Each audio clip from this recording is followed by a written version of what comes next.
Bonjour à toutes et à tous, bienvenue sur la chaîne. Aujourd'hui, j'ai envie de me refaire Orca. Alors Orca, pour moi, c'est quoi? C'est un film qui m'a énormément marqué dans les années 90, hein, encore une fois, hein, bien qu'il soit sorti dans les années 70. C'est un film qui était assez différent des films d'horreur de gros poissons, de gros... un peu comme Les Dents de la Mer à l'époque, parce qu'il y a eu des tas de films sur Les Dents de la Mer, il y a eu des nanars, des bons, des moins bons, et celui-là était pour moi un bon film. Il met en scène un orque, donc c'est assez rare. Et ce qui est intéressant, c'est tout le scénario qu'il y a entre l'orque et le mec. Hein. Donc ça, je me rappelle, c'était assez sympa. Après, j'ai quelques brides de souvenirs. Je ne l'ai pas revu depuis des années 90 encore.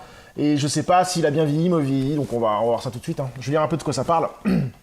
Lors d'une plongée, le biologiste Rachel Redford est sauvé d'un requin par le capitaine Nolan. Alors que son compagnon de recherche, Ken, échappe à la mort grâce à un épolar. Nolan n'a encore plus qu'une idée en tête, attraper l'épolard pour toucher une grosse somme d'argent. Au large, il touche une femelle qui portait la vie. Mais l'orque a une mémoire redoutable. Il va devoir faire face à l'implaçable vengeance d'un mâle qui va le traquer sans relâche. En plus, c'est Dino De Laurentiis qui a fait ça, donc c'est un très bon réalisateur, je trouve. Donc c'est parti pour voir ce que ça vaut, si ça a bien vieilli ou pas. A few moments later. Donc je viens de me finir Orca. Toujours un film sympa à voir. Déjà, il fait un pied de nez aux Dents de la Mer dès le début. Hein. Il y a un plongeur qui nage, et il y a un requin qui arrive pour le manger, le orque, poum, il pousse le requin, il le tue. Donc ça veut dire, tu vois, moi, je suis plus fort que les Dents de la Mer. Enfin, je pense que c'est un pied de nez qui a été fait exprès, hein, parce que le film est sorti 2-3 ans après. Et donc, film vraiment sympa, vraiment bien réalisé, avec un orque bien filmé. Franchement, les effets spéciaux sont vraiment incroyables, hein, parce qu'il y a pas de... Dans les Dents de la Mer, des fois, on voit que c'est un requin en carton, là, pas du tout. C'est vraiment bien réalisé. Il y a juste un bémol à ce film que je trouve, c'est le fait que l'orque est trop intelligent, quoi. Il fait des trucs qui sont pas possibles.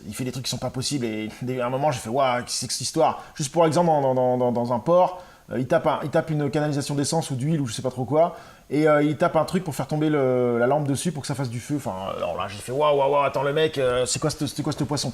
Donc non, ça c'est un peu irréaliste. Il fait quelques trucs encore irréalistes aussi après. Enfin non, je trouvais ça vraiment dommage. Mais le reste est vraiment bien réalisé, bien fait, bien filmé, avec de bonnes doses d'action. Surtout la fin je n'entendais pas dans le spoil, mais c'est vraiment bien fait, avec pas mal de choses intéressantes. Non, franchement, c'est un bon film de méchants gros monstres qui attaquent les humains, avec une bonne morale. Non, tout y est, c'est un film vraiment sympa, qu'il faut absolument avoir vu si vous ne l'avez pas vu, si vous aimez les films type Dents de la Mer. Faut pas passer du tout à côté de ce film-là, et je trouverais ça dommage si vous le loupez, parce que je pense que c'est un des... Il est pas au niveau des Dents de la Mer quand même, faut peut-être pas, j'exagère pas, non, mais il est pas loin en dessous, hein. Il est pas loin en dessous, et j'avais complètement oublié de le revoir, ce film-là, et j'ai eu un très grand plaisir à le revoir. Donc oui, Orca en 2022, il faut le voir. Pour moi, il est peut-être pas au niveau d'un Dent de la Mer, mais il est pas loin en dessous, hein. Donc c'est un film qu'il faut surtout pas louper si vous aimez les petits poissons mangeurs d'hommes, et les petits films un peu thriller, horreur dans la mer. Donc ouais, il vaut vraiment le coup. Donc sur ce, je vous dis à très bientôt sur la chaîne, et passez une bonne journée. Salut!